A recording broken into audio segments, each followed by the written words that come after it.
안녕하세요. 소아청소년과 전문의 하정우입니다. 아이를 키우다 보면 이건 좀 위험하지 않을까라고 생각되는 경우를 종종 볼 수 있을 겁니다. 오늘은 아이 양육에 있어서 정말 중요하지만 많은 부모들이 잊고 있는, 특히 요즘의 부모들이 잊기 쉬운 적당한 위험에 노출하기입니다.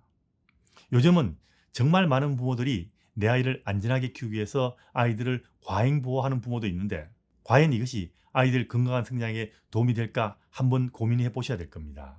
오늘은 아이들이 적당한 위험에 노출되는 것을 두려워하지 말자는 것을 주제로 말씀을 드리겠습니다. 적당한 위험에 노출되는 것은 아이들에게 필수적인 학습 기회가 됩니다. 아이가 위험한 상황에 직면하고 그것을 극복하는 경험이 아이들에게는 장기적으로 위험을 관리하고 극복하는 능력을 길러주게 됩니다. 아이들이 작은 위험을 경험하고 배운 교훈은 그 아이가 성인이 되었을 때 더 큰 위험을 피하고 극복할 수 있는 능력으로 이어집니다. 이런 게 인생입니다. 예전에는 아이들이 뛰어놀다가 다친 적 아주 많았죠. 놀다가 다쳐 생긴 상처 몇 개 정도는 훈장처럼 가지고 있었더랬습니다. 저도 놀이터에서 시수타다가 부딪혀서 머리를 10바늘도 넘게 꾸민 적이 있었고요. 담장 판자의 못에 걸려가지고 생긴 상처가 지금도 남아있을 정도로 상처란 것은 예전에 훈장처럼 달고 살았더랬습니다. 저희 시대에는 그래도 다들 열심히 뛰어놀았고 저희 부모님들 역시 이런 것 때문에 위험하다고 나가 놀지 못하게 하지는 않았습니다. 그리고 아이들이 놀다가 다쳐도 그건 누구를 탓하지도 않았더랬습니다. 요즘은 아이 다칠까봐 겁내는 부모들 정말 많습니다. 조금이라도 위험해 보이면 절대로 못하게 하고요. 심지어 놀이터 놀이기구에도 올라가지 못하게 하고 노는 아이들 다칠까봐 부모가 아기 옆에서 맴도는 것도 흔히 봅니다. 우리나라만 그런 거 아니죠. 전 세계 좀 산다는 나라에서는 아이들끼리 마음대로 뛰어놀게 하는 시간이 줄어들고 있고요. 적당히 위험한 놀이를 하는 시간도 현저하게 줄었습니다. 그리고 놀랍게도 그 결과 아이들의 독립심이 크게 감소했다라고 이야기들 합니다. 부모들이 과도한 두려움으로 아이를 지나치게 보호하는 경향이 있다는 겁니다. 내 귀한 아이를 키우는데 위험한 것을 피하고 최대한 내 아이를 안전하게 키우는 것이 좋은 거 아닌가, 이렇게 생각하는 부모들이 많습니다. 어느 정도는 맞는 이야기입니다. 그런데 안전하게만 키우는 것은 도리어 아이들의 성장과 발달에 문제가 될 수 있다는 겁니다. 그렇다고 해서 위험한데 방치하라거나 일부러 위험한 놀이를 하라는 말은 아닙니다.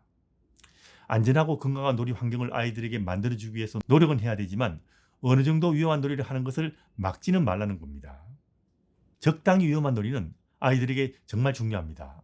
좀 더 자세하게 말씀드리면, 위험한 놀이는 아이들이 위험을 인식하고 평가하며 대처하는 능력을 발달시키는 데 도움이 됩니다. 그리고 어릴 때부터 적당히 위험한 놀이도 해봐야 아이들은 나중에 큰 위험을 피하거나 극복할 능력을 기를 수 있다는 겁니다. 그리고 실제 위험한 상황이 생기면 이렇게 어릴 때 경험한 아이들이 더 잘 대처할 수 있게 되는 겁니다.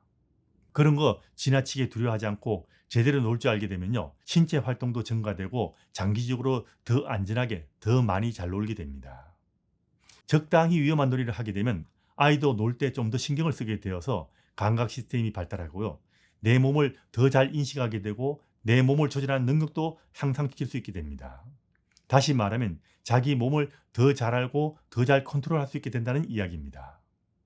적절한 위험을 경험하고 극복하게 되면 자신감도 키우게 될 수 있고요, 독립심과 사회성도 더 잘 발달하고 창의성도 향상됩니다. 다치면 어떡하냐고요?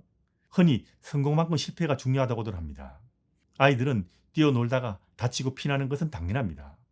이렇게 다쳐본 아이들이 좀 더 조심하게 되고요, 정말 위험하게 다치지 않게 아이 스스로 조심하게 되는 겁니다. 그래도 다치면 어떡하냐고요? 그렇게 물을 정도면 적절한 위험성이 있는 놀이는 못하기 쉬울 겁니다. 그거 겁내면 교통사고 날까봐 차 타지 말라는 것과 마찬가지가 될 겁니다. 그래도 아이 다치면 책임질 거냐고요? 아니요. 그건 부모가 책임지는 겁니다. 그런 게 인생입니다. 부모가 아이를 가행 보호하니 아이가 나약해지고 놀다가 다치기라도 하면 책임지라고 나서니까 어린이집이나 유치원은 물론 사회에서도 모든 위험을 알아서 제거하게 되고요. 그러다 보니 사회적으로도 아이를 나약하게 키우는 방식으로 갈 수밖에 없는 악순환이 반복되는 것이 우리의 현실입니다. 책임 이야기가 자꾸 나오니까 겁이 나서라도 모든 사람들이 알아서 피하고 과잉 보호를 하게 되는 겁니다. 모험심이란 게 사라진 지 오래됐죠. 벌써 우리나라에서는. 너무 안전에만 치중해서 어릴 때 충분하게 놀지 못하고 위험한 놀이의 경험이 부족한 아이들은 나중에 성인이 되어서도 적응력이 떨어지고 문제 해결 능력이 부족해지고 독립심이 떨어지고 소극적이 되기 쉽다는 것 역시 잘 알려진 이야기입니다.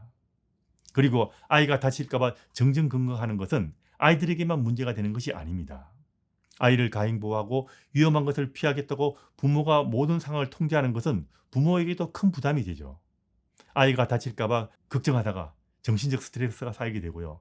일일이 다 챙기는데 엄청난 시간과 에너지가 소모될 뿐 아니라 일일이 아이를 간사하다 보면 부모와 아이 간의 갈등도 증가되게 됩니다. 부모가 아이를 가행보호하느라 자신의 인생을 재밌게 살 시간을 뺏기는 것도 큰 문제가 될 것입니다. 사실 부모가 아이를 가행보호하게 된 데는 매스컴이나 SNS의 문제도 클 겁니다. 열심히 뛰어놀고 적당히 위험하게 놀면서도 아이들이 잘 지내는 모습을 보여주는 것이 중요한데 이런 것들은 소위 말하는 끌이가 되지 않으니까 방송이나 SNS에서 별 볼 기회가 없는 것이 현실입니다. 문제 아이들의 이야기나 잘못된 아이를 고치는 이야기를 다루는 솔루션 육아를 자꾸 보다 보니까 걱정이 될 수밖에 없고요. 이게 가행보호를 만드는데 하나의 원인이 될 것입니다. 아이를 보호하는 것은 부모로서는 당연한 일입니다.